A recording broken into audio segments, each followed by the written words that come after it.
देखो, आज का प्रश्नावली है 2.3 में क्वेश्चन नंबर 5। ठीक है, तो क्वेश्चन को बहुत ध्यान से पढ़ना। बहुपदों पी एक्स, जी एक्स, क्यू एक्स तथा आर एक्स के ऐसे उदाहरण दीजिए जो विभाजन एल्गोरिथ्म को संतुष्ट करते हों तथा पहली कंडीशन घात पी एक्स बराबर है घात क्यू एक्स के, दूसरी कंडीशन घात क्यू एक्स बराबर है घात आर एक्स के, और तीसरी जो कंडीशन है घात आर एक्स जो है वो 0 है। ठीक है, तो मैंने p x, q x, r x ये क्या है पहले भी बता रखा है, एक बार फिर बता देता हूँ। देखो, जी एक्स जो है ये होता है हमारा भाजक। ठीक है, पी एक्स जो होता है वो होता है भाज्य, क्यू एक्स भागफल और आर एक्स जो है वो है शेषफल। तो पहली कंडीशन को हम सॉल्व करते हैं, यहां लिखेंगे हल। ठीक है, हल में जो पहली कंडीशन है वो आना चाहिए कि घात पी एक्स बराबर है घात क्यू एक्स के। ठीक है, ये आना चाहिए। इसमें हम मानेंगे, माना पी एक्स मानना पड़ेगा। पी एक्स देखो, हमेशा पी एक्स और जी एक्स ही मानना पड़ेगा। इसी के अकॉर्डिंग ये तीनों कंडीशन सेटिस्फाइड होना चाहिए। अब ये नहीं कि यहाँ क्यू एक्स बराबर आर एक्स दिया तो क्यू एक्स और आर एक्स मानना शुरू कर दिए, आप वो नहीं मान सकते, क्योंकि इन दोनों का भाग देने पर हमें क्यू एक्स और आर एक्स मिलता है ना। यानी कि मानना सिर्फ ये है, उसके अनुसार ये दोनों हमारा आना चाहिए जैसी कंडीशन कहा गया है।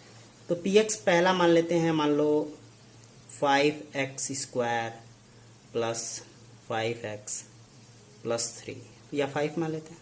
ठीक है, ये मान लिया हमने। और जी एक्स जिससे भाग देना है वो मान लेते हैं 5 है। ठीक, अब कहा है कि अगर ये दोनों माने हो आप तो दिखा दो कि ये इसकी घात इसके घात के बराबर है। अब देखो, घात पी एक्स कहने का मतलब है इसमें जो यक्स है उसका अधिकतम घात, घात जी एक्स का कहने का मतलब इसमें जो एक्स का पद होगा उसकी अधिकतम घात। सॉरी, जी एक्स नहीं है, यहाँ क्यू एक्स है, यानी भागफल हमें चाहिए। तो भागफल चाहिए तो पहले भाग तो देना पड़ेगा ना। 5x² प्लस 5x प्लस 5 से भाग देंगे तो पहला पद इसमें देखेंगे तो हमें x² की कमी है, गुणा करेंगे तो हो जाएगा 5x²। ये भाग देंगे तो कितना हो जाएगा, 0 हो जाएगा। फिर अगला वाला पद उतार देंगे 5x, 5 से x बार में गुणा करेंगे तो 5x आएगा, फिर घटाएंगे तो 0 हो जाएगा। फिर अगला 5 है, 5 उतार दिया, फिर एक बार में अगर हम पढ़ना पढ़ते हैं तो 5 आता है, घटाने पे 0 हो जाएगा। ठीक है, यानी कि ये जो है यही हमारा क्या है, यही हमारा है क्यू एक्स। ठीक, अब यहाँ दिखाएंगे कि जो क्यू एक्स है वो कितना है। क्यू एक्स जो है वो है x² प्लस x प्लस 1, यानी कि इसकी जो घात है, घात क्यू एक्स की वो कितनी है, 2 है। और यही देखो, यही तो घात हमारी पी एक्स की भी हमने मान रखी है, और यही घात क्या है, यही घात हमारी पी एक्स की भी है। तो बस जो हमें करना था हमने यहाँ दिखा दिया। ठीक है, अब आप सोचेंगे कि हमने यही क्यों माना। अगर देखो यहाँ x का पद अगर मानते तो x² लाने के लिए एक ही बार पढ़ना पड़ता, सिर्फ एक x चाहिए होता तो घात हमारा 1 हो जाता, जबकि घात तो चाहिए 2, इसीलिए हमने क्या माना, इसको अचर पद ही माना है। ठीक है, तो पहला क्वेश्चन हमारा हो गया। अब देखते हैं दूसरा क्वेश्चन जो कि है घात क्यू एक्स बराबर घात आर एक्स चाहिए। हमें दिखाना है घात क्यू एक्स बराबर घात आर एक्स, तो इसमें भी हमें कुछ मानना पड़ेगा। और मानेंगे किसको, मानेंगे आप पी एक्स को और जी एक्स को। ठीक है, और भाग देने पे ही तो भागफल और शेषफल मिलता है, यानी कि भाग देने पर ये वाली कंडीशन हमको आनी चाहिए। तो उसके लिए पी एक्स मान लेते हैं, तो पी एक्स के जगह हम ले लेते हैं x² प्लस 2 ले लो या 3 ले लो, 2 ही ले लेते हैं। ठीक है, और जो जी एक्स है उसको ले लेते हैं x माइनस 2 या x माइनस 1 कर लेते हैं। ठीक है, एक कम ही रखेंगे, थोड़ा फायदा होगा हमें। अब देखो, अब भाग देने पे ही तो हमें भागफल और शेषफल मिलता है, तो यहाँ हम भाग देने का काम करते हैं। x माइनस 1 में भाग देना है x² प्लस 2 का। तो पहला पद इसका भी देखो, पहला पद इसका देखो, यहाँ स्क्वायर है यानी कि x की कमी है तो आएगा x², दूसरे में मल्टीप्लाई करेंगे तो माइनस x, यहाँ माइनस यहाँ प्लस हो जाता है, ये घट के हो जाएगा 0, लिखने की जरूरत नहीं है। यहाँ प्लस x बचा हुआ है और ऊपर कितना है, प्लस 2। ठीक है, प्लस 2। अब इसका एक बार में जा सकता है, कितना आएगा, x माइनस 1, फिर यहाँ घटाएंगे, ये हो जाएगा 0 और ये दोनों जुड़ के हो जाएगा 3।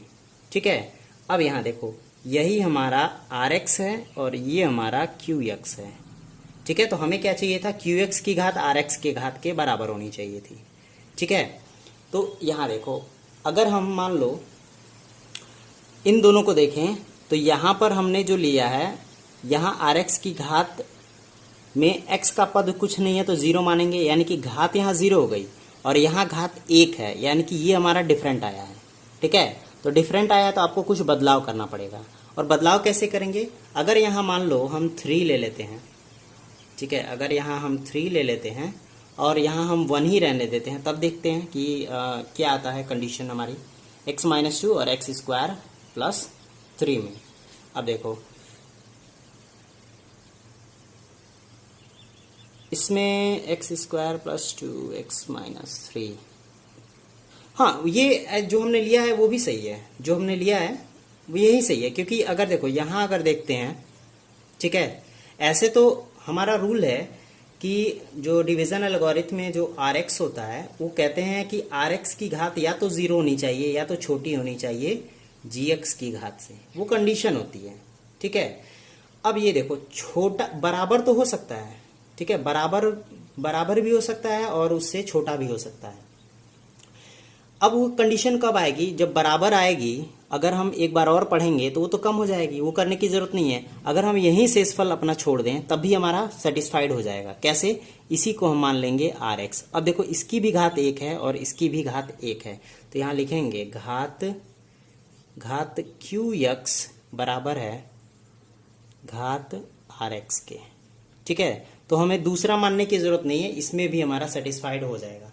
क्योंकि अगर इक्वल आया तो इक्वल आने का मतलब है कि आप एक बार और टेबल जब पढ़ दोगे तो वो तो घात कम हो जाएगा, यानी कि इक्वल रह नहीं जाएगा, स्टेबल नहीं होगा, वो आगे एक बार और सॉल्व हो जाएगा। ठीक है, तो ये तभी पॉसिबल है जब हम अगला स्टेप छोड़ देंगे, यानी कि जो एक बार में जो पहाड़ा पढ़ेंगे वो अगर हम नहीं करते हैं तभी ये कंडीशन मिलती है, चाहे आप कोई भी एग्जाम्पल लेके देख लेना। ठीक है, तो हमें खैर वीडियो लंबा हो जाएगा इसलिए अदर एग्जाम्पल मैं नहीं ले रहा हूँ, यही हमारा सेटिस्फाइड हो गया है। तो जो हमें चाहिए था यही कंडीशन, हमें ये कंडीशन मिल चुकी है। अब चलते हैं तीसरे एग्जाम्पल की तरफ। जो तीसरा हमारा एग्जाम्पल है, घात rx जो है वो 0 है, यानी कि ये पूरी तरीके से हमारा 0 आना चाहिए। ठीक है, जैसा कि अभी हमने अगला स्टेप में किया था वो आया था। तो आप चाहो तो ये भी एग्जाम्पल ले सकते हो, लेकिन हम अदर एग्जाम्पल। तीसरा हमारा एग्जाम्पल है घात rx बराबर 0 होना चाहिए। इसके लिए हम px मान लेते हैं कि ये है x² प्लस 1 और gx जो है वो सिंपली x है।